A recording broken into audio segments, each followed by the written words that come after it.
Heartbreak, betrayal, that pain goes deep. We've all felt it. The world just seems to flip over. Marcus Aurelius, the Stoic, he saw it differently. He said the suffering isn't in what happens. It's in what we decide about what happens. That's not saying your pain isn't real. It's more like a key. So here, we're going to look at the Stoic ideas for this. For handling these feelings, not by pushing them down, by seeing what they really are. We'll talk about what you can control and what you can't. We'll talk about reframing how you see a situation. And acting with character, with virtue. The idea is to give you some real steps so you can face this kind of turmoil and find a steadiness you might not believe is there yet. To build something inside yourself, something that can't be broken by betrayal. When you feel betrayed, a lot of the pain comes from a question: what part of that pain can you actually change? The Stoics, especially Epictetus, built their whole approach on this. They drew a line, a very simple line. On one side, everything that's not up to us. Other people's actions, what they choose to do, what they say, the past which is already done, even the results of our own work which we can't guarantee. These are externals, we don't command them. On the other side of the line, the only side that's really ours are our own judgments, our values, what we intend to do. What we do right now, Epictetus said it directly. Some things are up to us, some things are not. Our opinions are up to us, our impulses, what we want, what we avoid. Whatever is our own doing, take a moment of heartbreak, someone leaves, someone breaks up, back on a past hurt, not to relive the pain, but to look at it with this lens. Can you find one part of that experience you desperately tried to control that was never truly yours to hold? Was it their change of heart, the opinion of friends? The feeling that life should have gone a different way? Just naming that confusion starts to loosen its grip. It makes a small space, a space between what happened to you and who you choose to be because of it. That space is where your freedom is and where real composure gets built. Not as a stiff mask, but as a deep understanding, an understanding of what is truly yours. The Stoics practiced seeing betrayal as a fact, not a catastrophe. That's the core of it. They called it objective representation. You see the thing as it is, without the immediate emotional reaction. It's a discipline. When someone betrays your trust, the raw event is one thing. The facts are limited. They said they would do something, and then they didn't. They shared information they promised to keep private. Those are the observable actions. But our minds, when they're hurt, they don't stop there. We build a story around those facts. We add layers. They did this because they never cared. This proves I'm unlovable. My life is ruined because this trust is broken. That story, that interpretation, is where the real suffering lies. The Stoic goal is to separate the bare event from the drama we build on top. Marcus Aurelius wrote about this. In his Meditations, he says, remove your opinions and then it is gone. He talks about the relief of laying down that burden. He wasn't saying the event didn't matter. He was pointing to the source of the heaviest anguish.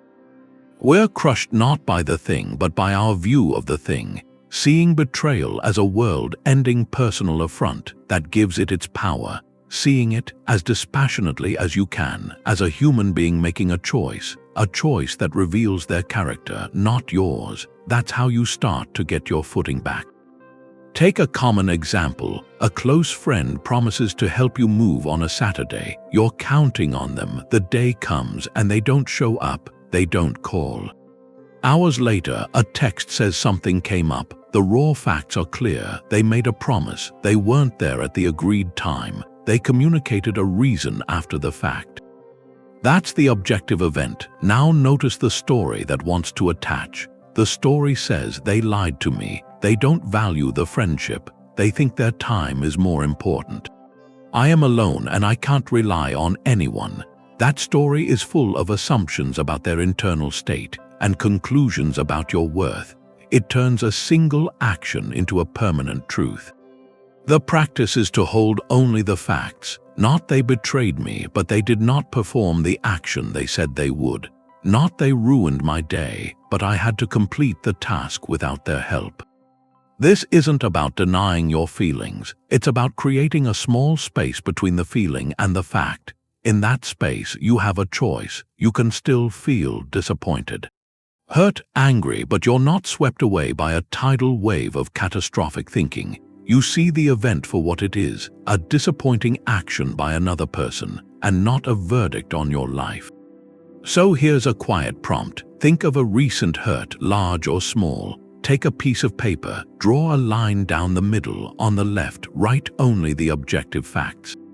What a video camera would have recorded. On the right, write the story you've been telling yourself about those facts. Seeing them side by side is clarifying. It shows you what happened and what you've been adding to your own burden. That's how you start to dismantle the architecture of suffering, brick by factual brick, and find a clearer, calmer ground to stand on. The deepest betrayal might actually be part of your path. That's the core of Amor Fati, love of your fate. It's not just acceptance, it's an active embrace. You look at the thing that caused pain and you say, this is for me. This is part of my story, and I'll find a way to use it. Friedrich Nietzsche took this from the Stoics. He said his formula for greatness was Amor Fati, that you want nothing to be different, not in the future, not in the past. Every hardship, every loss, every betrayal is not just to be endured, it's to be loved. For the Stoics, this wasn't pretending it didn't hurt, it was a shift in perspective. They saw the universe having an intelligent order. Every event is a chance to practice virtue, to build character. The betrayal doesn't happen to you.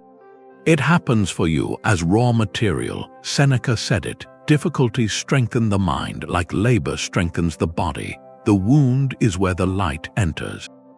Where your resilience is forged, think of a piece of wood. It can't become a strong bow without being bent. That pressure gives it purpose. Your painful experiences are that pressure. They bend you, and in that bending, if you work with it, you find a strength you didn't know, a flexibility. A past betrayal often becomes a pivotal lesson. It might have taught you to set a firm boundary. It might have shattered an illusion, forcing you to see clearly. It might have broken you open, making space for self-reliance. Or it redirected your path toward what truly aligns with you. The betrayal itself wasn't good, but the person you became in response can be. So there's a quiet question. How might this pain be serving your long-term development? Not to excuse the other person, but to reclaim your own story. Is it teaching you discernment? Is it showing you where your worth comes from, that it can't be given or taken? Is it clearing away something old to make room for something new, even if you can't see it yet? Amor Fati is choosing to believe nothing is wasted. Every piece of your story, especially the broken pieces, can be gathered up, used to build a foundation that's unshakable because it's been tested by fire. That's how you transform fate, from something that happens to you into something you work with. You start to see the pattern, not just the tear, the suffering. It might not be about the loss itself.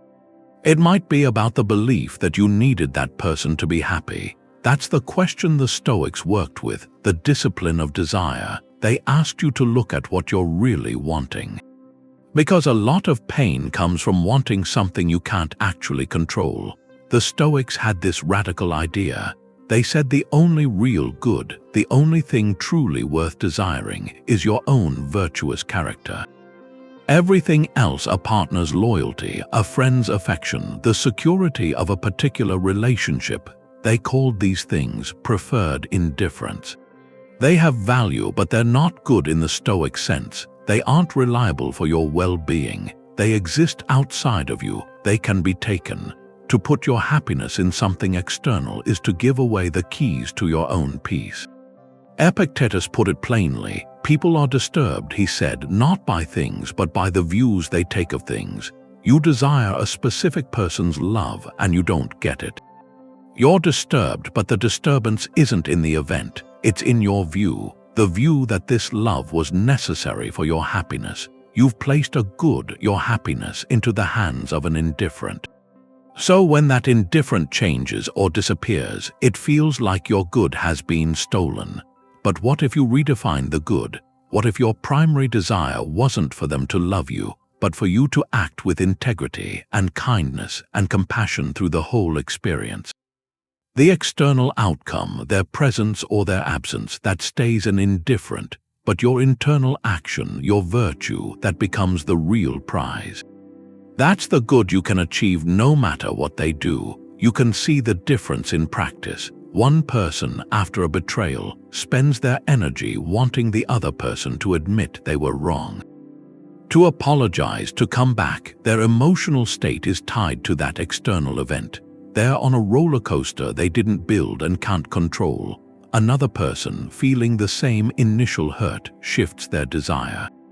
They want to understand the situation with clarity. They want to respond with dignity, not vengeance. They want to learn what this reveals about their own boundaries, their own values. Their focus is on the internal territory, the only place where desire can be reliably fulfilled. The first person's happiness is held hostage. The second person's character is being fortified. That's the quiet work of the discipline of desire. It's not about not wanting good things in your life. It's about not making those things the source of your worth or your peace. So here's a simple prompt, a challenging one. Look at a current source of heartache. Identify one external thing you're treating as a good that's actually an indifferent. Is it their approval? Is it the continuation of a specific story you had in your mind? The fantasy of how things should have been? Just naming it starts to loosen its power. It lets you gently redirect your deepest desire back to the only thing that can never be betrayed, your own capacity to act with wisdom and strength, no matter what life brings to your door. The Stoics had a meditation they used called the view from above. It's a practice of zooming out. You place your personal situation inside the whole theater of time and space. The point isn't to make your feelings seem small. It's to give them a context, to see your life as one brief scene in a story that doesn't end, and that drains some of the intensity. Marcus Aurelius did this. He'd write notes to himself, looking down from an imagined height. He said to look at the past, all those empires rising and falling. Then look at the future, that vast emptiness of time, and then the present, this brief moment, how tiny the space you occupy, how soon you'll be gone and all memory of you. He wasn't trying to be bleak. He was using the scale of everything to puncture that balloon of self-absorption, the one that makes every personal slight feel like a world war. When you're consumed by a betrayal, your world shrinks to the size of that wound. Everything is the pain, the injustice, the story of you and them. This view from above, it pushes the walls of that room back. It reveals windows to a much larger landscape. You can try it, find a quiet moment, start by picturing the room you're in, then pull back, see your building, your street, your whole neighborhood. Now see your city from above, like a map with all its thousands of lives unfolding at once. Keep going. See your country, then the curve of the planet itself, spinning in the blackness of space. Now, while holding that image of our small blue marble, bring your specific problem to mind, that difficult conversation, that feeling of abandonment. Hold it against the backdrop of continents and oceans. What happens is the problem doesn't disappear. Its factual weight is still there, but its emotional gravity often lessens. It becomes one event among billions, happening to one person among billions on a speck of dust in a vast universe. This perspective isn't about making your experience smaller. It's about enlarging your container for it. You're not a small person with a huge problem. You're part of a huge reality, experiencing a human-sized challenge. It fosters a sense of proportion. It asks a quiet question. In the grand scheme of your entire life, how significant will this be in 5 years? Will it be the central chapter or just a paragraph? Will the sharp details of the hurt still be clear, or will they have softened into a broader lesson about trust? Often we suffer not just from the pain, but from the belief that this pain will define us forever. The view from above introduces the element of time. The great healer, it reminds you that you are a story still being written, and this current page, no matter how difficult, will eventually turn. By visiting this cosmic balcony regularly, you train your mind to find a steadier center. Not by ignoring the pain on the ground, but by remembering the sky is still there, vast and unchanged, offering a quiet kind of peace. The Stoics, they don't just hope. They prepare for the worst. That's Premeditatio Malorum, the premeditation of evils. It sounds dark, but the purpose isn't. It's a rational exercise.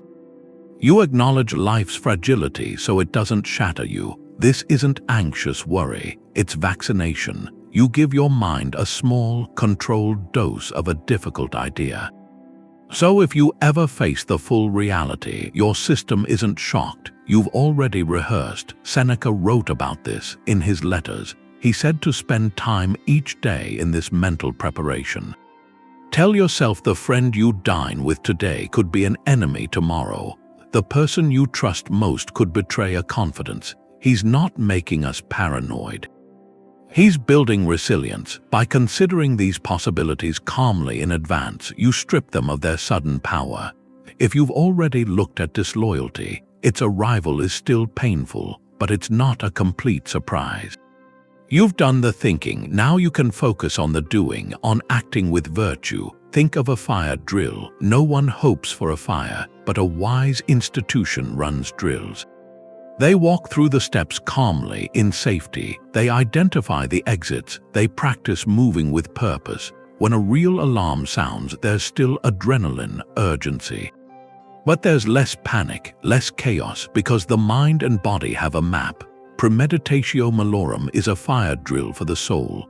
You're mapping your exit from emotional chaos before you're standing in the smoke. In practice for a relationship, you don't obsessively fear a breakup. In a quiet moment, you calmly consider it as a realistic possibility, as all things in life are. You ask, if this ended, what would a virtuous response look like? It would involve honoring the good that was there, allowing yourself to feel grief without letting it turn to bitterness. Choosing not to speak ill of the other person, wishing them well from a distance, turning your energy toward your own growth. You rehearse that internal stance. You don't dwell on the hypothetical drama, you rehearse your character. The power is in the rehearsal. When the difficult event happens, you are not inventing your principles in the storm. You're recalling them. The path, while still hard to walk, has been cleared in your mind. Your composure comes from having a plan for your character, even with no plan for the circumstance. So here's a quiet prompt. It takes a bit of courage, but done calmly, it's strengthening. Consider one realistic relationship risk you tend to avoid. A friendship that feels unstable. A professional partnership where trust is tentative. Don't spiral into fear. Just hold the possibility in your mind as a neutral observer. Then ask, if this turned out poorly, what is the one virtuous action I would want to be sure to take? Just identifying that single anchor point. To speak with honesty, to withdraw with grace, or to simply protect your own peace. That begins the work of vaccination. It prepares the mind so the heart can find its way. The mind can be a fortress. Betrayal can shake the walls, but it can't reach the ruler inside. That's the Stoic idea, the inner citadel.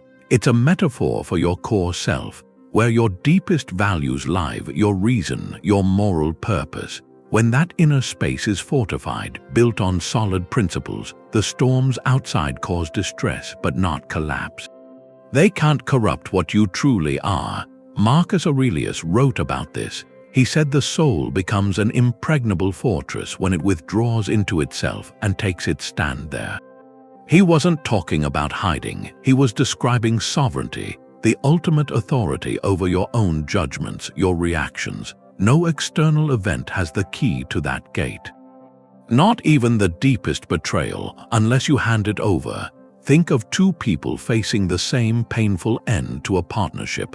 one person has built their entire identity around that relationship. Their sense of worth, their daily purpose, their future dreams, all fused with the other person. When the betrayal comes, it doesn't just damage a part of their life. It collapses their whole world. Their citadel was built on sand, on an external thing they couldn't ultimately control. The other person feels the same sharp pain. The grief is real, but their core sense of self is built on different ground, on principles, integrity, self-respect, the commitment to grow through hardship. Their identity isn't partner of so and so. It's a person who acts with courage and kindness. So when the external support is pulled away, they stumble, they hurt, but they don't crumble. The ruler inside is still there, assessing the damage, beginning the work of repair based on a blueprint that never changed. That's the practical work. It's asking yourself, what are the unshakable principles that make up my inner fortress? Is it my word, my capacity for compassion, even when hurt, my commitment to truth? My resilience? These aren't dependent on anyone else's behavior. They're choices you make again and again that build the walls. Every time you choose patience over rage in a small frustration, you add a stone. Every time you act with honesty when it would be easier to lie, you reinforce a gate. You are the architect. The construction is a daily practice. So here's a quiet question. Foundational, it might be the most important one. What are the 3 or 4 principles that form the bedrock of your inner citadel? If everything else was stripped away, your relationships, your status, your possessions, what core values would you absolutely refuse to betray? Write them down, keep them simple, things like, I will face reality with clear eyes, I will treat others with dignity, I will learn from every experience. When you know what your fortress is made of, you can always return to it. And from that place of inner sovereignty, no betrayal, however painful, can ever truly destroy you. It can only remind you of your own unassailable strength. Forgiveness is a strategic move for your own tranquility. It has nothing to do with the other person. Holding onto resentment in the Stoic view is like drinking poison and expecting the other person to get sick. The anger, the replaying of the wrong, that's a judgment you're choosing to maintain. And that judgment harms you. It keeps the wound open. It infects your present peace. So forgiveness isn't a moral pardon you grant someone else. It's a rational decision.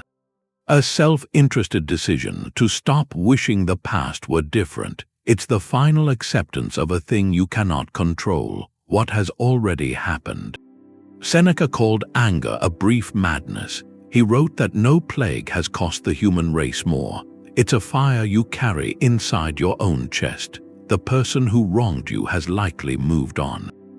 They're living their life, but if you're still holding the hot coal of that betrayal, you're the one who's burning. Your persistent opinion about the event, your narrative of injustice, that's what continues to harm you.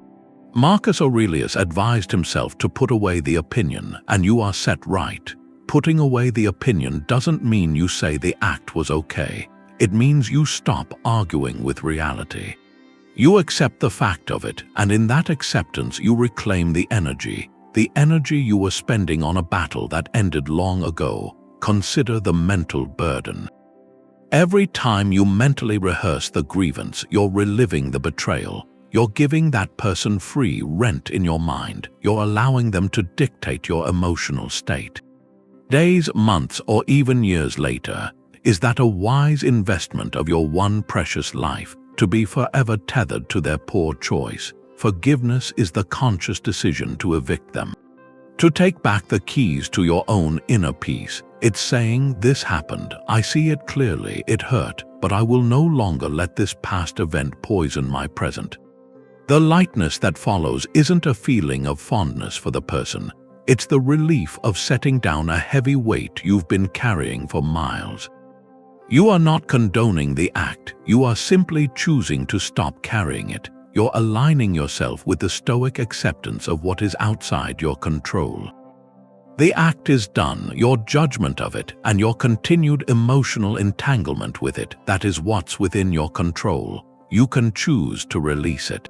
So here's a quiet question, a difficult one. When you examine a resentment you hold, who is it truly punishing? Is the person who betrayed you lying awake at night, tormented by your anger? Or is the only person lying awake, replaying the scene, feeling the heat of injustice, is it you? If the answer is you, then forgiveness stops being about them. It becomes a duty you owe to yourself, a strategic move to reclaim your territory, your peace, your future from a ghost of the past. It is the ultimate declaration that your tranquility is too valuable to be left in anyone else's hands. Stoicism doesn't mean you can just switch off pain. It's more like having a steady compass in a storm. That compass is your reason, but the storm itself, the grief, the anger, that's just natural weather. It has its own rhythm. The practice is patient observation. You don't command the sea to be calm. You learn to sail through rough water. You trust that with skillful navigation, you'll reach quieter seas. Healing a deep emotional wound follows a timeline. You can't rush it. Demanding immediate composure just adds a second injury, the injury of impatience, of self-judgment on top of the first. Seneca wrote about this.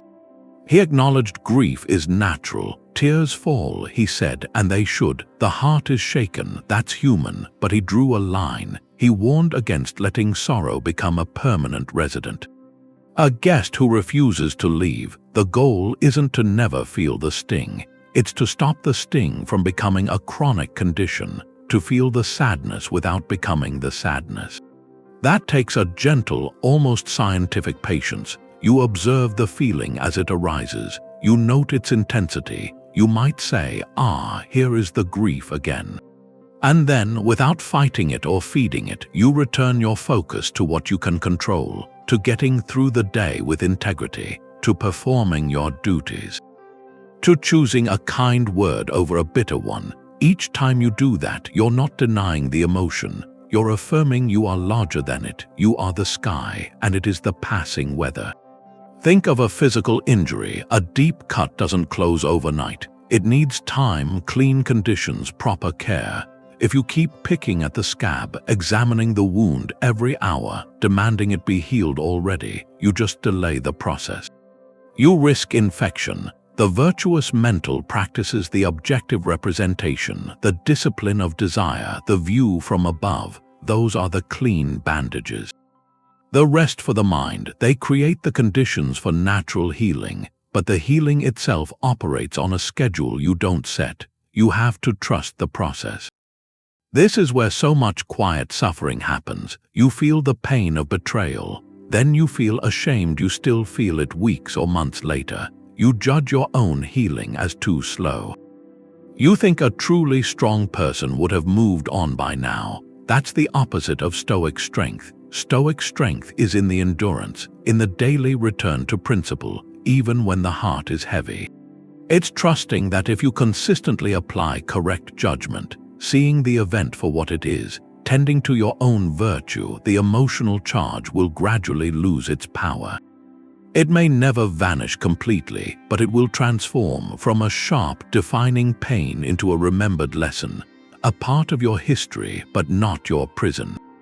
So here's a quiet question. Can you grant yourself the patience to heal without adding self-judgment to the original pain? Can you observe your own emotional recovery with the same compassionate detachment you'd offer a friend? This patience isn't passive, it's an active trust, a trust in the natural laws of the human heart, and a trust in your own steady navigation toward peace. The pain might not be an ending, it could be raw material, something to build from. That's the Stoic view of suffering. It's moving from feeling like a victim of an event to becoming the architect of your response. The event itself, the betrayal, the heartbreak that's already happened, it's in the past, it's outside your control. But what you do with the energy from that experience, that's entirely within your domain. That's the one thing left for you to control, and that's where purpose gets forged. The Stoics saw every hardship as a chance to practice a specific virtue. Betrayal is a brutal teacher, but it can teach discernment, It can show you where to place your trust more wisely. It can teach empathy, because you now understand a deeper layer of human frailty, of pain. And most of all, it can teach resilience. It can reveal a strength in yourself you might never have discovered in easier times. Marcus Aurelius captured this. He wrote, "The impediment to action advances action. What stands in the way becomes the way." He wasn't speaking in riddles, it was a practical principle. The very thing that seems to block your path, if you engage with it rightly, provides the traction to move forward. The betrayal that shatters your trust becomes the material for building a more mature character. A more self-reliant one. Seneca used a similar metaphor. He said, "Fire tests gold, adversity tests strong men." The heat of a painful experience doesn't exist to destroy you. It exists to reveal what you're made of, to purify your intentions. The gold isn't the comfortable, easy life. The gold is your virtue, your integrity, your capacity for compassion. These qualities often stay hidden until life turns up the temperature. So in practice, this means channeling the energy of your hurt into a constructive direction. That energy is real, the frustration, the sadness, the sense of injustice. It's fuel. You can let it burn you up from the inside, which is what resentment does. Or you can direct it outward, into creation or into service. Maybe you take that raw emotional charge and pour it into a creative project, writing, painting, building something, transforming chaotic feeling into ordered expression. Or maybe you use your hard-earned understanding to help others navigating similar pain, offering a listening ear or practical support.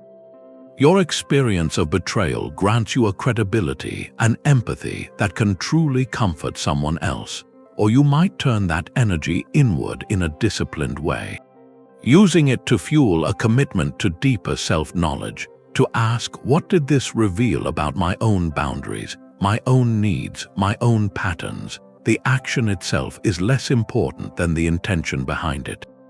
The intention to use what happened to you as compost for growth, to refuse to let the story end with your defeat, to write the next chapter yourself, where you are not defined by the wound, but by the wisdom and strength you mined from it. Here's a quiet challenge to consider. What is one positive action you can take this week that's directly inspired by your recent challenge? It doesn't need to be grand. It could be as simple as setting a firmer boundary, but with kindness. It could be dedicating an hour to a hobby you've neglected, reclaiming your time and your joy.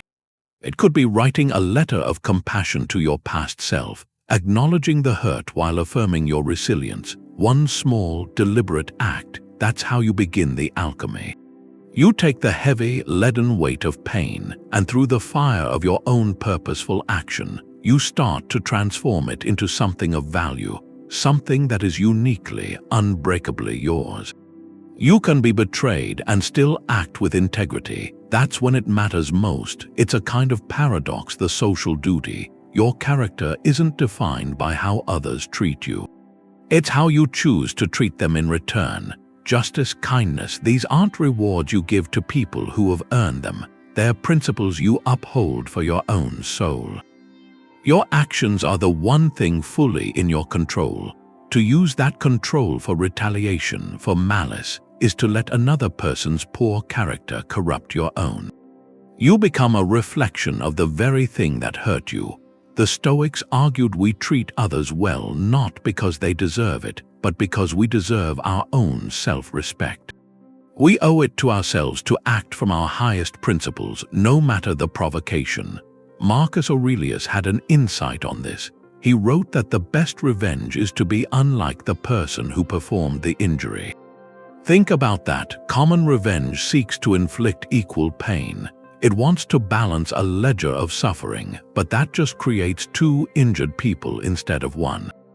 It pulls you down to a level you claim to despise. The truly powerful response is to refuse to be made cruel by cruelty, to refuse to be made dishonest by dishonesty.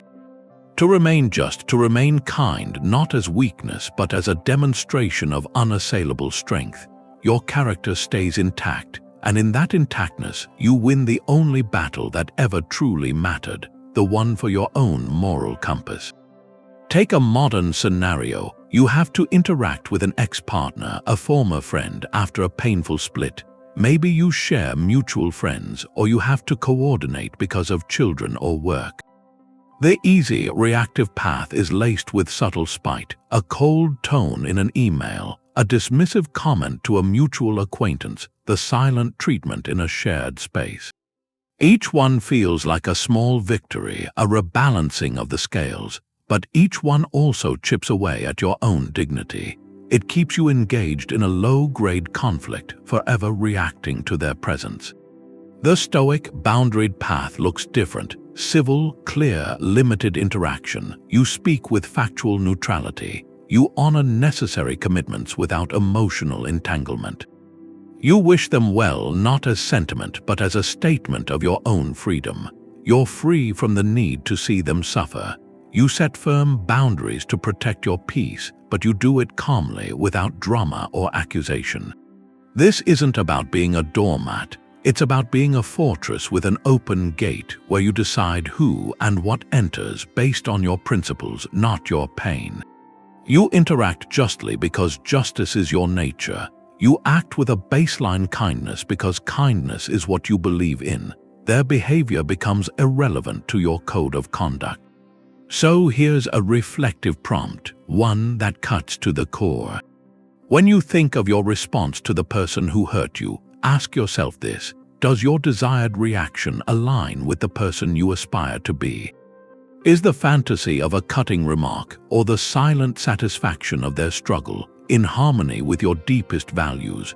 Or is it a temporary guest, a shadow of hurt wearing the costume of your character? By holding your actions up to the light of your own aspirations, you reclaim your agency. You stop being a prisoner of their past action. You become the author of your present virtue. And in that authorship, you find a composure no betrayal can ever shake. Stoic love is deep, but it's also free. It doesn't cling to a particular outcome. That's the distinction that gets lost. The goal isn't detachment from the person. It's detachment from the specific results. To care for someone without confusing that care with a need to control the whole story. The Stoics weren't talking about emotional coldness. They were describing a love that's clear-eyed, courageous enough to exist without any guarantees.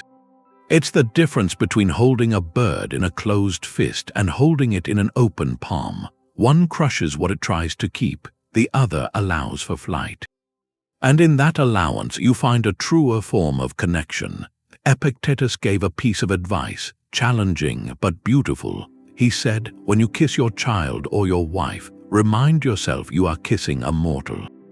Don't repress that thought, he said. Don't try to keep it from your mind the way the unwise do. It sounds startling, but his point wasn't to spoil the moment with morbidity.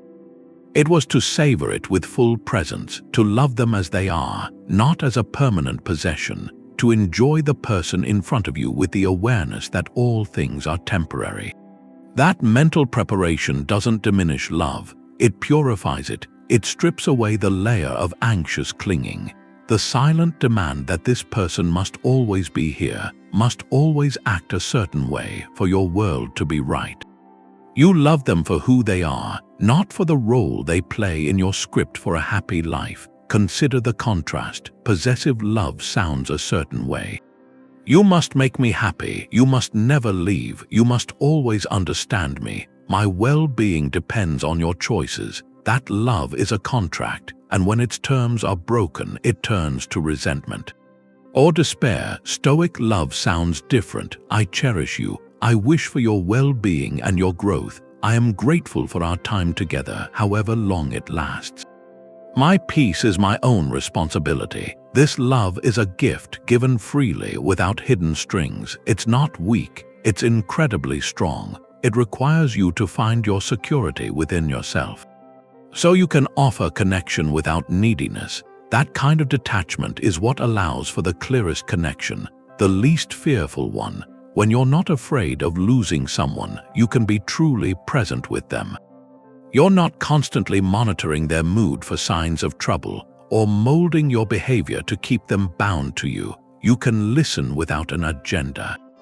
You can disagree without panic. You can love them even as they change, even as they make choices you wouldn't make for them. Your care is no longer a weight they must carry. It becomes a space in which they can breathe. So here's a quiet question to sit with.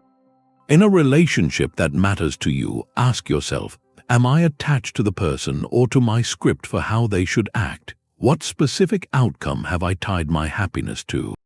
Is it their constant approval, their adherence to a plan, their agreement with your perspective? Just noticing that script is the first step in setting it down.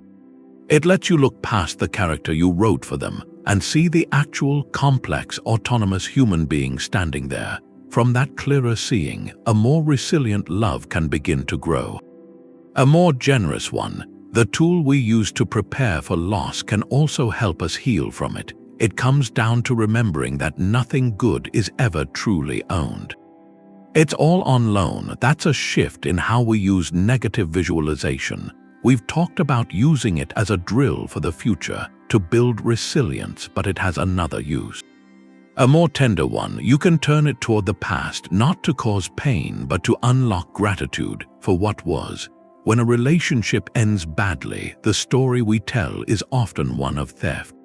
Something was taken, a future was stolen. That story breeds resentment, a deep sense of deprivation. But what if you change the premise? What if nothing was ever owned to begin with?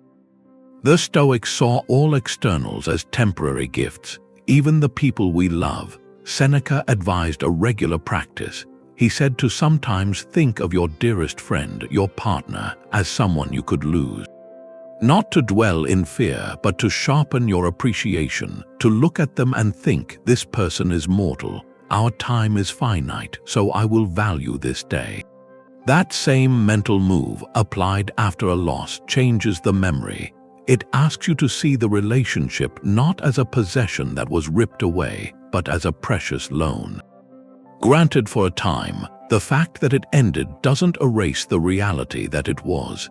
And the fact that it was never guaranteed makes the time you had not a tragedy, but a remarkable piece of luck. Try a quiet exercise. Find a photograph from a happier time in that past relationship. Look at it. Instead of letting the first thought be, I miss this, or why did it end? Practice a different thought. Say to yourself, I am genuinely grateful for that specific moment, knowing it was not guaranteed to last forever. Sit with the difference in feeling.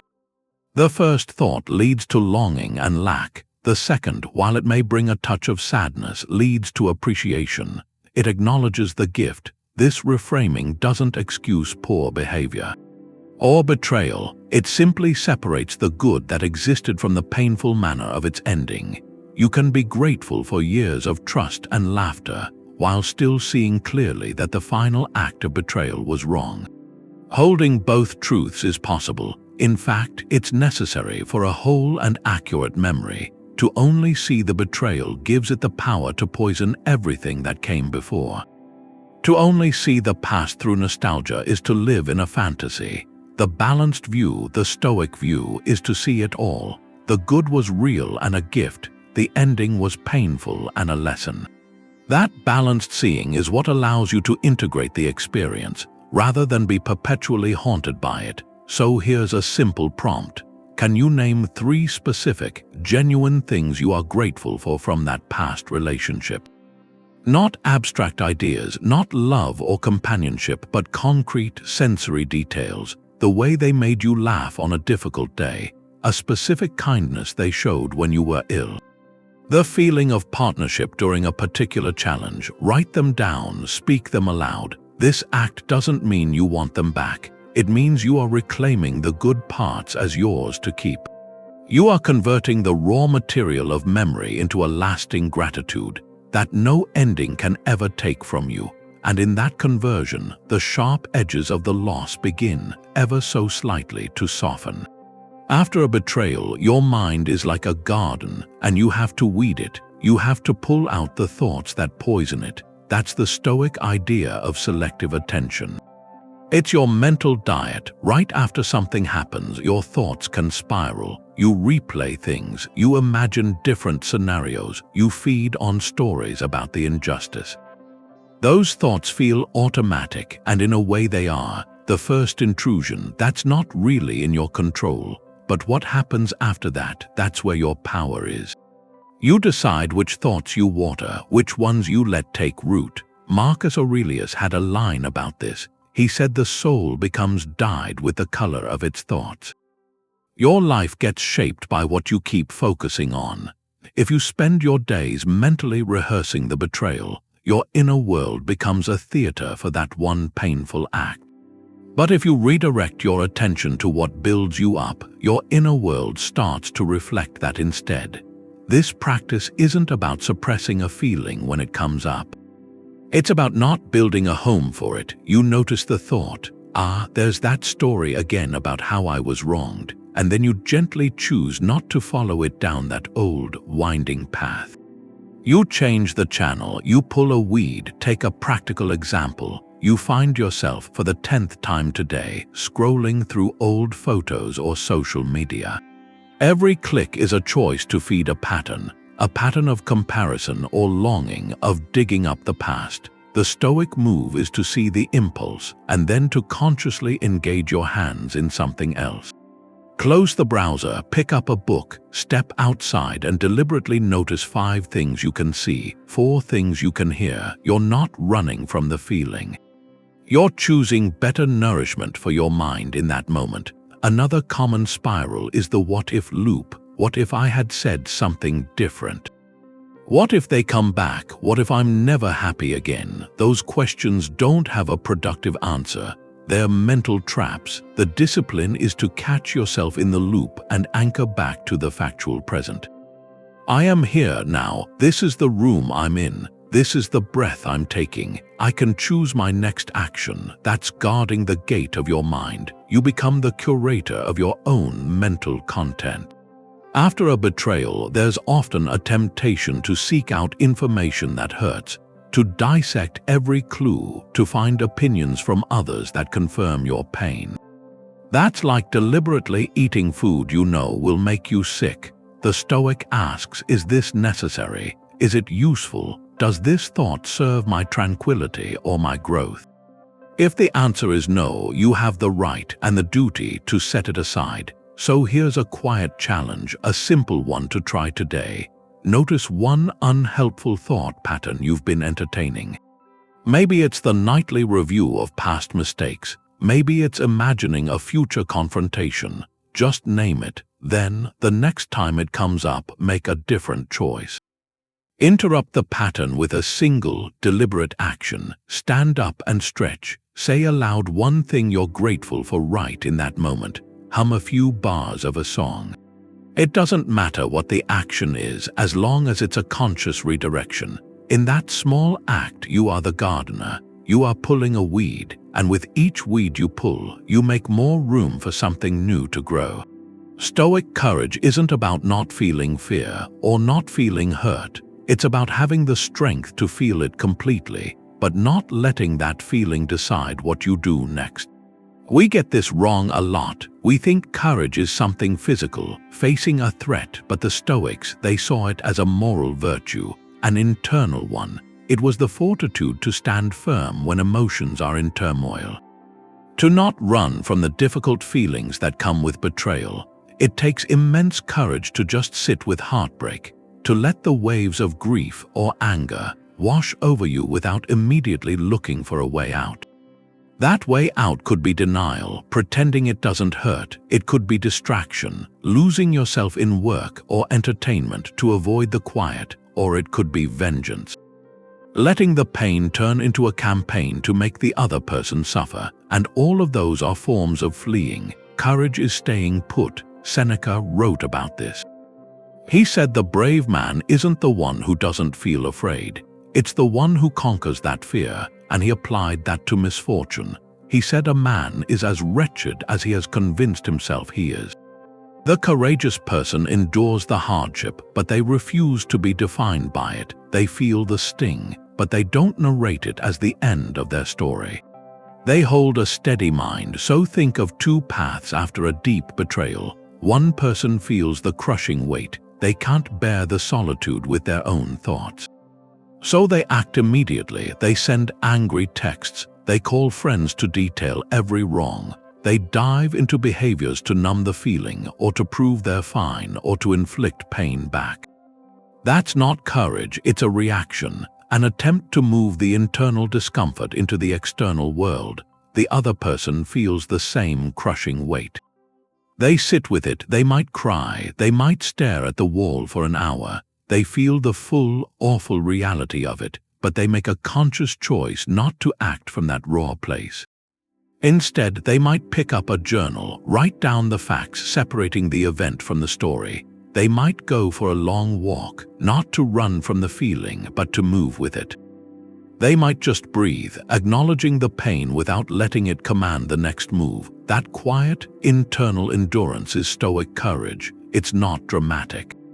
It's deeply disciplined. It's saying to the pain, I see you, I feel you, but you do not get to steer. My hands stay on the wheel. My values decide the course. So then, a reflective prompt. What would the courageous version of you do right now? Not the reactive one, or the numb one, or the vengeful one, the courageous one. The one who can look directly at the hurt without flinching, and then choose a single next action aligned with dignity, with self-respect. Maybe it's the courage to sit in silence for 10 minutes without reaching for your phone. Maybe it's the courage to write a letter you'll never send, just to empty the thoughts onto paper.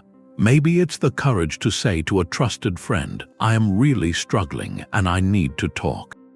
That's where courage lies, in the small, deliberate choice to feel fully, and then to act wisely. The Stoics point out that change is the only real constant. Relationships aren't statues, they're rivers. They move, they carve new ground, sometimes they dry up. If you treat them like fixed monuments, that's where a certain kind of suffering comes from. It's an old observation. Heraclitus said it long before the Stoics. Everything flows, panta rei. Everything is always becoming, always transforming. People change, their priorities shift, their understanding of themselves shifts too. The circumstances that brought you together can just dissolve. So a betrayal, seen this way, isn't some supernatural event that breaks the rules. It's one possible outcome of that universal flux. It's the river changing course. The pain doesn't come from the change itself. It comes from our stubborn belief that the river should have stayed exactly where we first saw it. Marcus Aurelius kept returning to this. He wrote in his meditations to remember the constant flux of the universe, to see how everything is being renewed. And so he said, what's dear to you is of the same nature. It's subject to change too. That wasn't coldness. It was a kind of consolation. The person who betrayed you isn't the same person you once trusted. They've changed. The relationship itself has transformed from one state into another. To fight that fact is to fight reality. It's like standing in the ocean and commanding the tide not to come in. Acceptance is aligning yourself with the nature of things. It's saying, this too is part of the flow, and that brings a deep, quiet peace because you're no longer at war with what is. You can look at the natural world for the clearest examples. A tree doesn't weep when its leaves turn gold and fall in autumn. It's part of a cycle. The loss of the leaf is necessary for the dormancy that leads to new growth in spring. A river doesn't rage against the rock that diverts its current. It just finds a new way forward, carving a different canyon over time. Your past relationship was in one season. It was spring, full of blossom. Now it's in another, autumn or even winter. That doesn't erase the beauty of the spring. It just acknowledges the cycle. The betrayal is the sudden frost, a harsh, maybe unexpected part of the seasonal shift, but the seasons keep turning. So consider this. Think of a positive, significant change in your life that first felt like a loss. Maybe leaving a job you thought was secure, only to find one that truly fit, or moving from a familiar home to a new city that eventually became a place of belonging. In the moment, it felt disruptive, maybe frightening, but from where you are now, you can see how that ending was necessary for a new beginning. That closed door made room for a window to open. Try to apply that same long view to your heart. The relationship has changed state. It has ended in its previous form. This is the autumn, the winter of feeling. But it's not the final season of your story. The flow continues, and with that acceptance, you can start to wonder, with a quiet curiosity, what the banks of this new river might look like. That final judgment you hold onto, it might be causing you pain. If the person who betrayed you isn't a monster, but just a flawed person acting from their own pain or ignorance. That's one of the hardest Stoic ideas and one of the most freeing. It's creating a kind of judgment-free space in your own mind, not about what they did. The action can still be clearly wrong, but about who they are deep down. The Stoics had this radical view of vice. They saw it as a kind of ignorance, a sickness of the soul. Someone who lies, breaks trust, causes hurt. They're operating from a mistake. They believe their deception, their self-protection, is the right path to happiness. They're confused, deeply confused. Epictetus said it plainly: when someone acts badly, remind yourself it's from ignorance. No one chooses what they think is evil. They're chasing a distorted good. This isn't about excusing the behavior. It's about understanding where it comes from. And in that understanding, your anger can start to lose its fuel. Think of a small child, confused and scared, lashing out and breaking something precious. Your main feeling might be sorrow, not rage. You see the ignorance behind it. The Stoic asks you to extend that same kind of understanding to adults.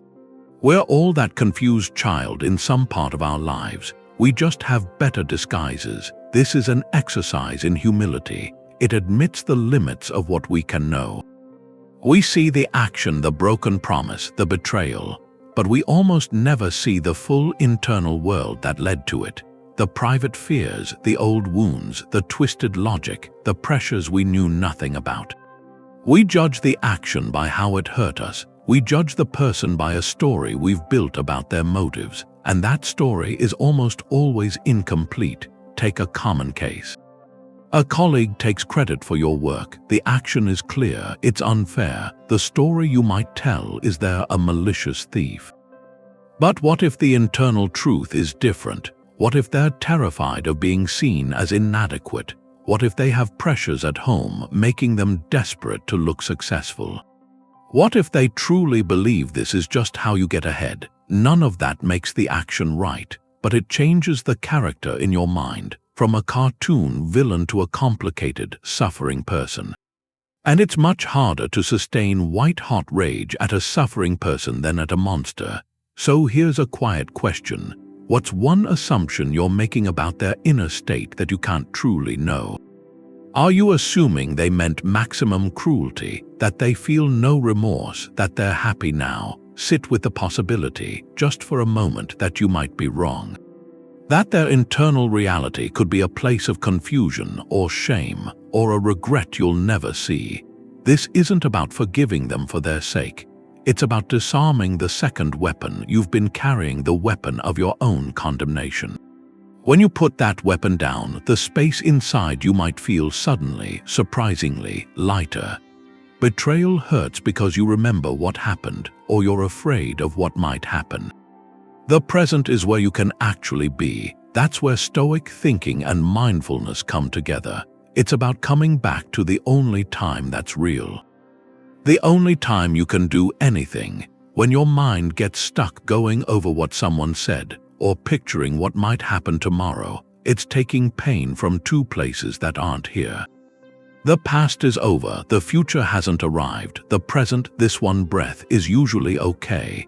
It might even be quiet if you can be here for it. Marcus Aurelius talked about this. He wrote that you should keep yourself in the present. You could let go of the past and the future, he said, and just live the life you have now. That's not running away. It's taking back your attention, which is what you have that's most valuable. Your attention is like a spotlight, and right now you might be pointing it at old scenes, at shadows. The practice is to turn that light gently onto what's actually here, right in front of you, in this room, in your body. Doing that is a deep kind of self-care. It lets the part of your mind that wants to analyze and grieve and worry finally rest. It's like realizing you've been clenching a muscle for hours, and then you let it go. The pain might still be there, but you're not adding the tension of staring at it. A simple way to start is by grounding yourself in your senses. It's a direct path back into your body. Look around, name 5 things you can see: a lamp, a book, a crack in the wall, the color of the sky, the texture of your sleeve. Now 4 things you can feel: the weight of your body in the chair, the fabric against your skin, the air on your face, the floor under your feet. 3 things you can hear: the hum of the fridge, a car outside, the sound of your own breath. 2 things you can smell: the smell of clean laundry or coffee or just the air. 1 thing you can taste: the aftertaste of your last drink or the clean taste in your mouth. This exercise isn't magic, it's how your brain works. It pulls your mind away from stories and into what your senses are telling you right now. It reminds you that you're here, you're safe in this moment. The story that's hurting you isn't happening now. You can use this same idea with any simple task. Washing 1 dish, not to clean the kitchen, but to feel the warm water, to see the soap bubbles catch the light, to hear the clink of the plate. Taking a walk, not to get somewhere, but to feel the rhythm of your steps, to notice shadows and light on the path, to feel the breeze. When you pay attention like that, the noise in your head goes quiet for a few seconds. The past lets go, the future isn't so scary, there's just the task, the sensation, the breath. So here's something to try. For the next 5 minutes, pick 1 simple thing. Making a cup of tea, looking out the window, just sitting and feeling your breath go in and out. Put all your attention there, and when your mind wanders back to the hurt, and it will, don't judge it. Just notice it drifted, and gently bring your focus back to the warmth of the mug, to the pattern of the clouds, to the rise and fall of your chest. Every time you do that, you're strengthening a muscle, the muscle of being present. You're building your sanctuary, 1 moment at a time. Stoicism is something you practice inside yourself. But it was never meant to be done in total isolation. That image of the Stoic just enduring everything alone, it misses something. These philosophers knew that our final judgments are our own, but we often need help to see clearly enough to make them. That's why community mattered so much, and wise counsel. When you feel betrayed and you want to pull away from everyone, that's actually when reaching out becomes a kind of discipline. It's self-care. It stops the distorted stories that just echo when you're alone. Seneca wrote all those letters for a reason. He was always in dialogue. Those letters to Lucilius, they weren't just lectures. They were a conversation, a shared journey. He saw friendship as something sacred for mutual improvement. A real friend, in this sense, isn't just comfort. They're a mirror, a guide. They help you question your own quick judgments. They can point out when your story about what happened has gotten twisted by the pain. When you're adding more suffering to the original injury with your own thoughts. Sharing a burden with someone trustworthy, someone rational, it doesn't make you weak. It makes your reasoning stronger. It brings an outside view to the internal storm. It helps you separate the thing that actually happened from all the emotional weather around it. This gets very practical after a betrayal. You choose who to confide in. One type of person, they just listen to agree. They fuel your resentment. They magnify the injustice. They keep you locked in the role of the victim. That support, it might feel good right then, but it often leaves you more agitated, more stuck in the pain. The Stoic looks for a different kind of person, someone who offers a reasoned perspective, who can listen with compassion but then ask gentle questions. Clarifying questions: did they actually say that, or is that your interpretation? What part of this are you assuming? What would a response look like if it was rooted in your values? This person isn't dismissing your hurt. They're helping you navigate it with your own compass. And if that person isn't around, the Stoics had another counsel. Always available, their texts, reading Seneca's letters or the meditations of Marcus Aurelius. It's a conversation across time. You're seeking guidance from minds that wrestled with the same struggles. When you read a passage that articulates your confusion or offers a clear principle, it's a connection. It reminds you you're not alone in this, that these patterns of pain, of resilience, they've been studied for centuries. It gives you a template for your own thinking when your thoughts feel too tangled. So there's a quiet question. Who in your life can you talk to who will help you see the situation more clearly? Not just agree with your pain. It might be one friend known for calm judgment. It might be a family member who listens without taking sides immediately. Or your first step might be to open a book, to seek that counsel from the page. The act of seeking perspective in any form, it's a declaration. It says you're committed to healing with wisdom. Not just weathering the storm with resentment. It turns isolation into a chosen solitude for reflection, and then into a connected search for truth. Your mind can't be strong if your body is neglected. The Stoics understood that link. They didn't see a real division between your physical state and your mental clarity. Emotional turmoil doesn't just stay in your thoughts. It settles into your muscles as tension. It steals your sleep. It can make food seem unappealing or turn it into a source of comfort that leaves you feeling worse later. The Stoic discipline of the body wasn't about building an impressive physique. It was practical stewardship. You're given this vessel, this instrument for living a good life, and it's your duty to care for it. Not for vanity, but for function. A well-maintained instrument produces clearer notes. A cared-for body supports a steadier mind. Musonius Rufus, he was a teacher of Epictetus. He spoke directly to this. He argued physical training was a proper concern for a philosopher. He said exercise should aim not at strength, but at the well-being of the soul, because a body weakened by neglect becomes a burden to the mind. It's harder to think clearly when you're exhausted.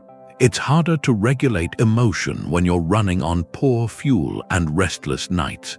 Marcus Aurelius often reminded himself of the body's nature.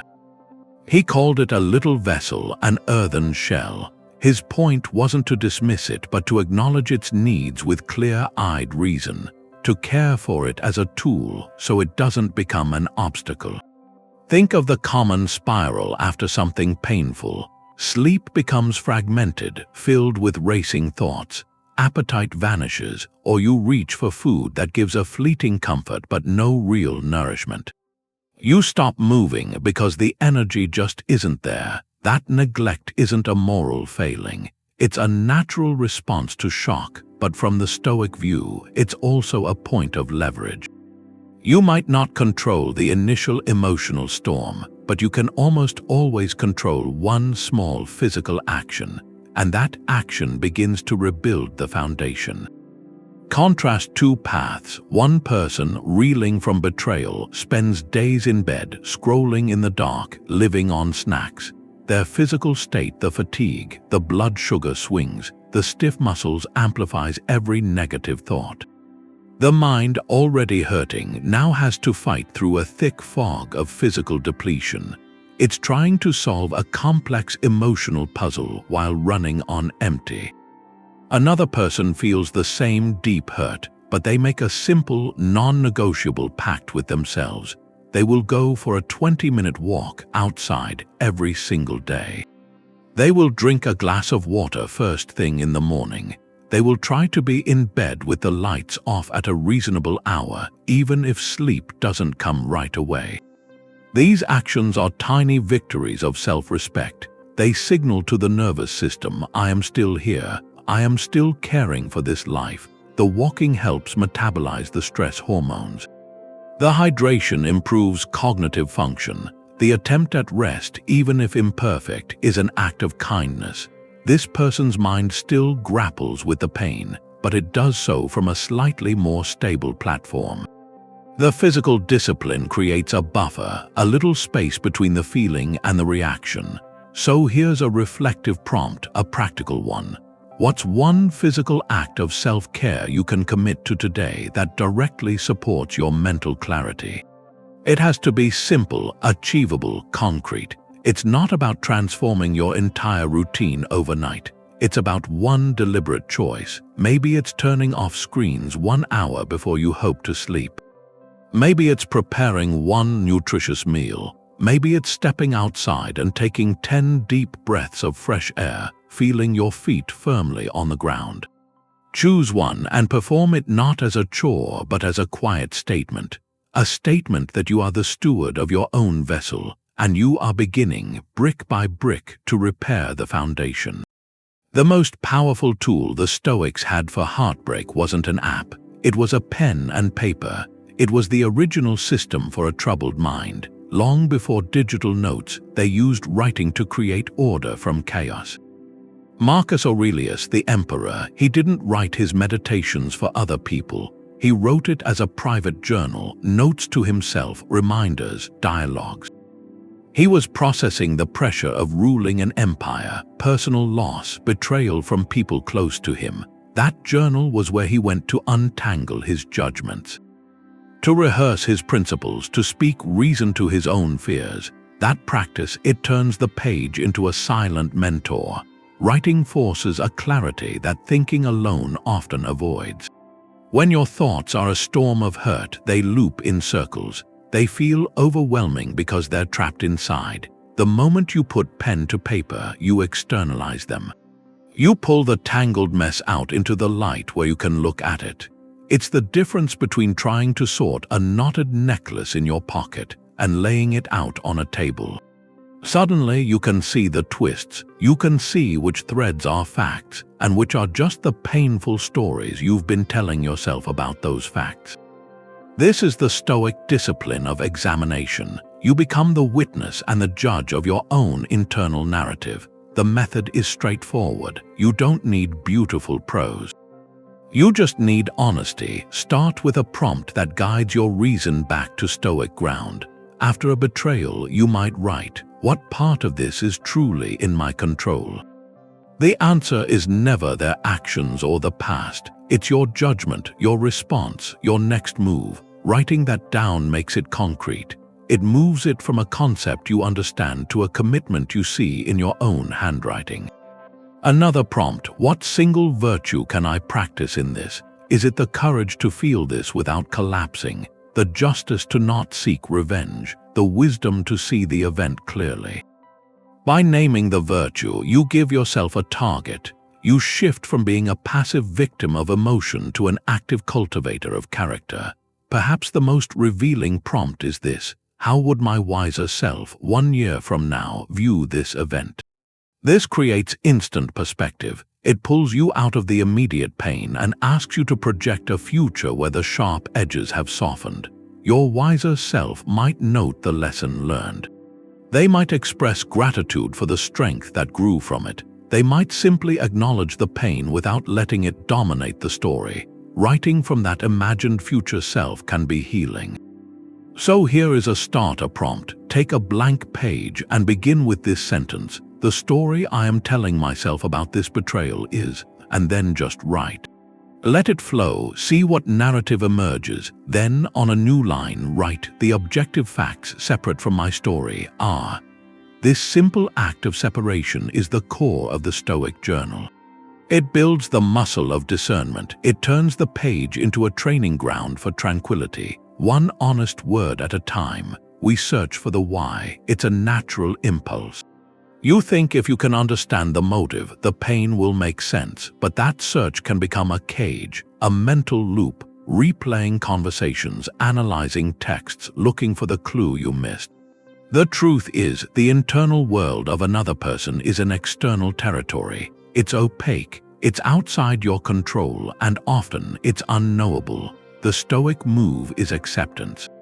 Accepting you may never get the clear explanation you crave, and then asking a different question, not why did they do this, but how will I choose to respond? Epictetus draws that boundary. Some things are up to us, some are not.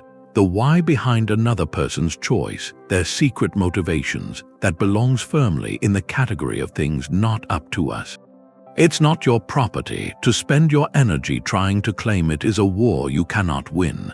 Think of the cost of that why loop. It's like being a detective on a case where all the evidence is destroyed. You're left with fragments. Your imagination fills in the blanks. You create stories. Maybe they were always lying. Maybe you weren't enough. Each story feels plausible. Each one inflicts a fresh wound, but they are just stories, guesses projected onto a void. The relief comes when you decide to lay down the detective's badge. To say, I may never know, and I don't need to know to move forward. This isn't about giving up on truth. It's about being honest about what you can actually know.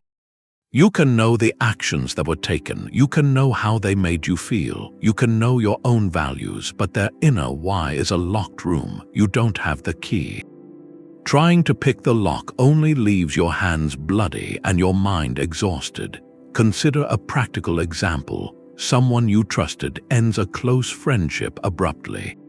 They give a vague explanation. The why loop begins. Was it something I said months ago? Did they never really like me? You could spend months in this speculation.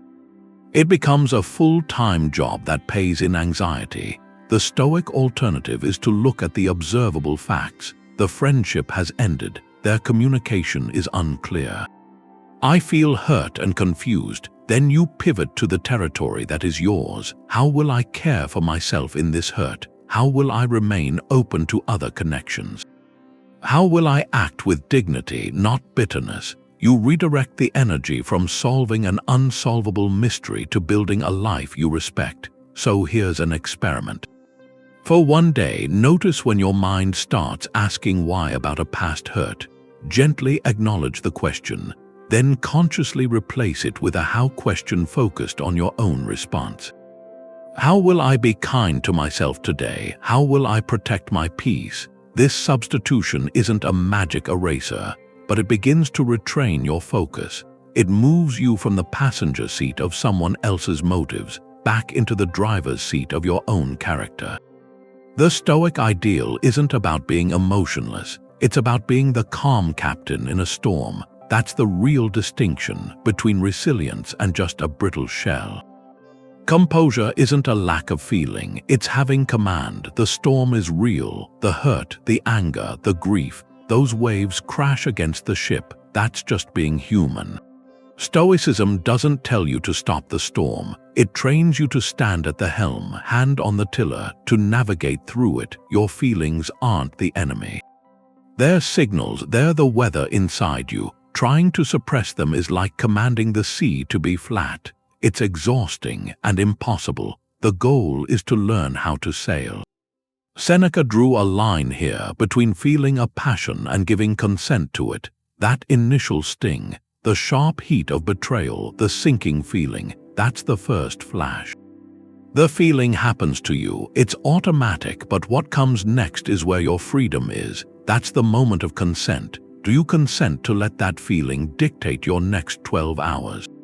To let it write an angry message, to let it tell you a story about your worth. Feeling the emotion isn't a failure. Giving full, unthinking consent to every impulse that follows, that's where we lose our way. Think of a composed response. The news lands, the storm hits immediately. Someone practicing composure might say internally, I feel devastated right now. That is real, and because I'm in this storm, I won't make any major decisions today. I won't send that text I'm drafting in my head. Instead, I'll go for a long walk. I'll call my sister not to rant but to hear a steady voice. I'll make a simple meal. These are deliberate actions, chosen from the helm. They acknowledge the storm. I feel devastated, but they assert command over the ship's course. The walk metabolizes the adrenaline, the call gives perspective, the meal sustains the body. None of it erases the pain. It just prevents the pain from steering the ship onto the rocks.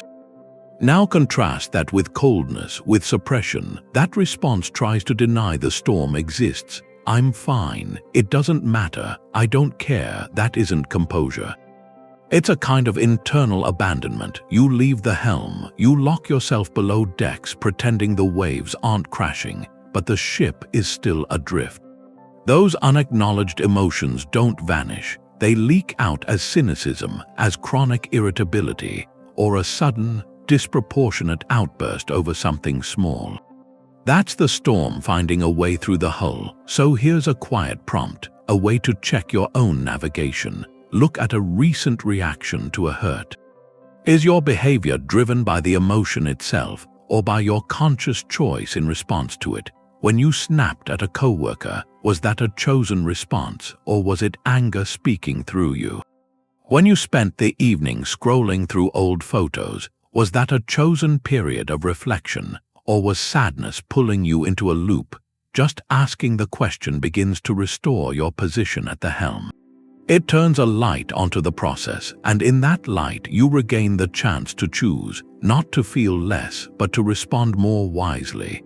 A betrayal is a plot twist in your story. But it's not the final sentence. You're still writing. The meaning of a life isn't a single event, no matter how devastating it feels. It's the whole narrative arc.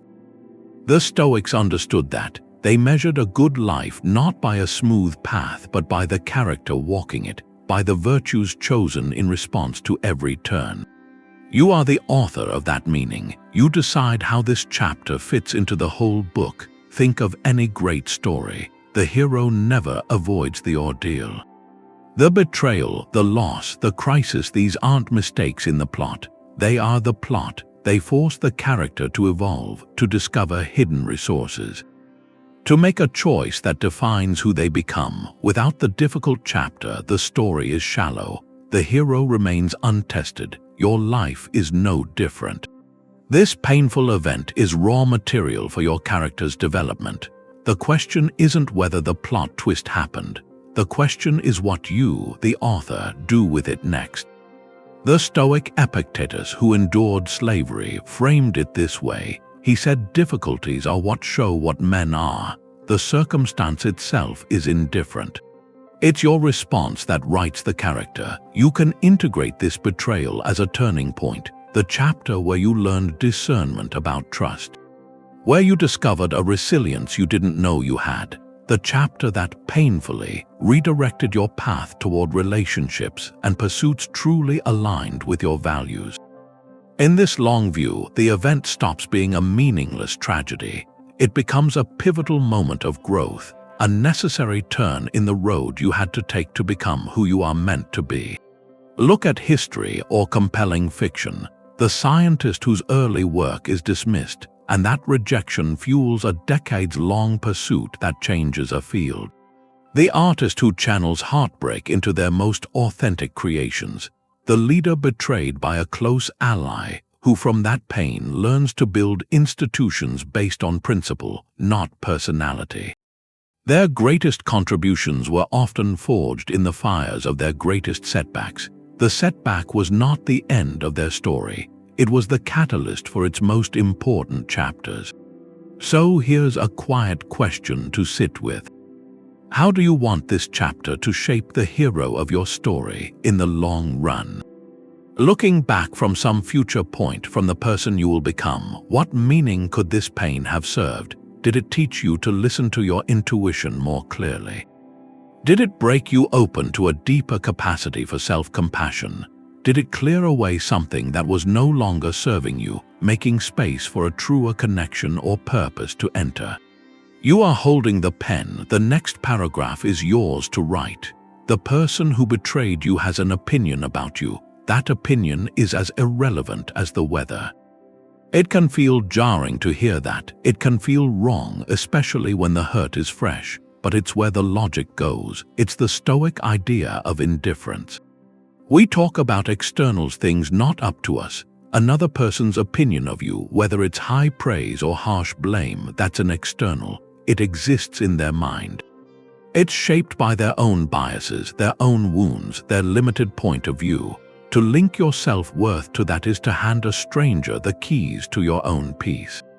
Your moral worth, the Stoics said, comes from one place, only one: your own choices to act with virtue, your courage, your sense of justice, your wisdom, your self-discipline. Those are internal actions, they belong to you. The applause or the boos from the audience, even from an audience of one person who once mattered, that's just noise in the theater. It doesn't change the performance you gave, the performance on the stage of your own conscience. Marcus Aurelius thought about this all the time. He wrote that the praise or blame of others only touches your outer shell. Your reputation, which isn't you, he told himself to be like a rock the waves crash over. The rock stands unmoved, the water rolls away. The rock's substance, its solidity, isn't changed by the opinion of the waves. Your character is that rock. The opinions of others, even from the one who betrayed you, are those waves. They can crash loudly for a while, but they can't alter your core. Not unless you let them. In practice, this cuts through a lot of secondary pain. After a betrayal, we often get caught in two traps. The first is worrying about what other people will think. Will our friends believe their version? Will I be seen as the difficult one, the one to blame? We spin stories. We try to control a narrative that is, again, in the realm of externals. The second trap is obsessing over the betrayer's own story. What are they telling themselves to justify what they did? Do they see me as the villain? That mental wrestling is exhausting. It's a fight you can't win because you're trying to manage perceptions you don't own, perceptions you can't control. The Stoic alternative is simpler and harder. It's to focus relentlessly on acting with integrity in your own sphere, to be so clear in your own actions, so aligned with your own values that the chatter outside becomes background static. It means you respond with civility not to look good, but because civility is who you are. You set boundaries not to punish, but to protect your peace.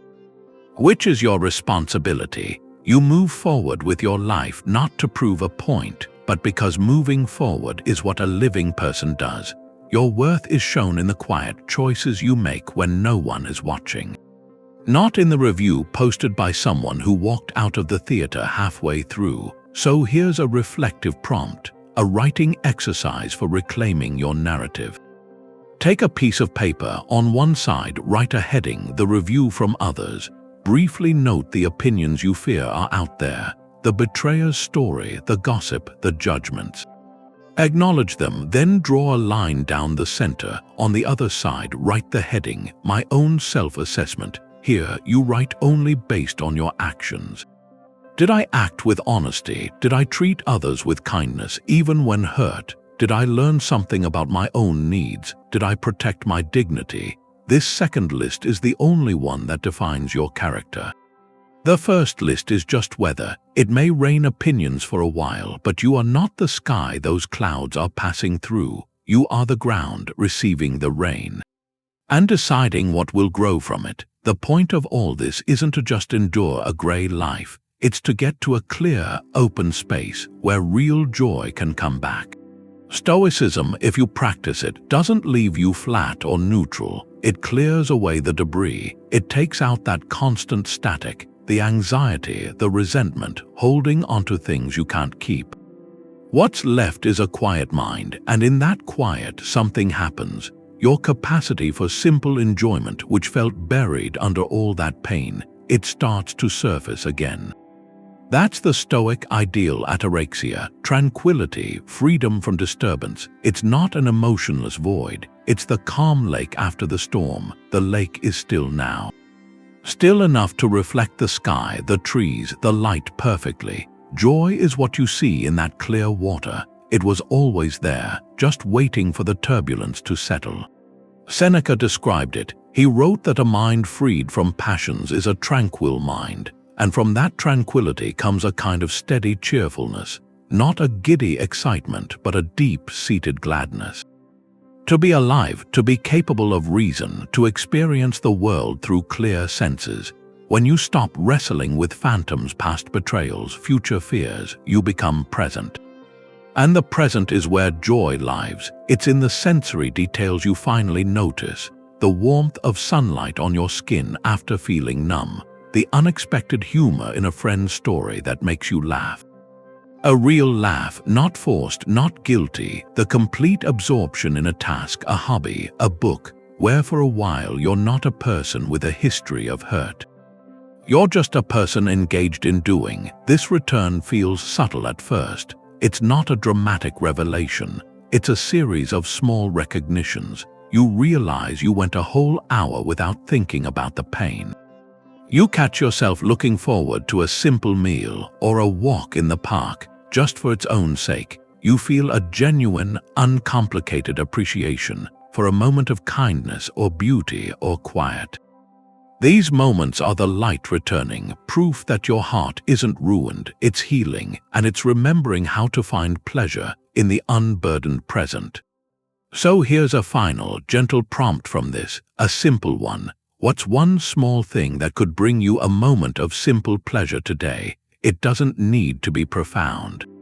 A favorite song played loud, the smell of fresh coffee, the feel of cool grass under your feet. Finishing a small, tangible task, allow yourself to notice it. Not as a distraction from your grief, but as an affirmation of your own aliveness. In that noticing, you're not betraying your past pain, you're honoring your enduring capacity for peace. And you're taking your first quiet steps back into a world that still holds light. This journey through Stoic thought is a map, it's a practical guide.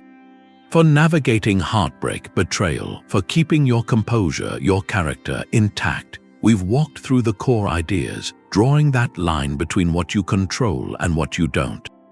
Practicing the art of seeing events objectively, stripping away the painful stories we add, learning to love your fate, using hardship as raw material for growth. And returning always to the present moment, the only place you can actually live and heal. The aim was never to eliminate feeling, it was to build a steadiness within the feeling. To transform suffering from a prison into a gymnasium, a place to strengthen your resilience, your wisdom, your capacity for clear-eyed compassion. Each principle is a tool. When the world feels upside down, you remember to ask what is truly mine to handle here. When the mind spins stories of catastrophe, you separate the fact from the fear. When you want to close off, you choose instead to act from virtue, with justice, courage, self-respect. Marcus Aurelius left a quiet reminder. He wrote, "You have power over your mind, not outside events." Realize this and you will find strength. That's the ultimate freedom Stoicism points toward, the freedom from aligning your inner world with reason and nature. From accepting what you cannot change and investing your full energy in what you can, your judgments, your actions, your character, the challenges you face, the betrayals that shake you, they are not interruptions to a good life. They are the very conditions for it. They are the resistance against which you build an unshakable core, a core no external event can ever truly fracture.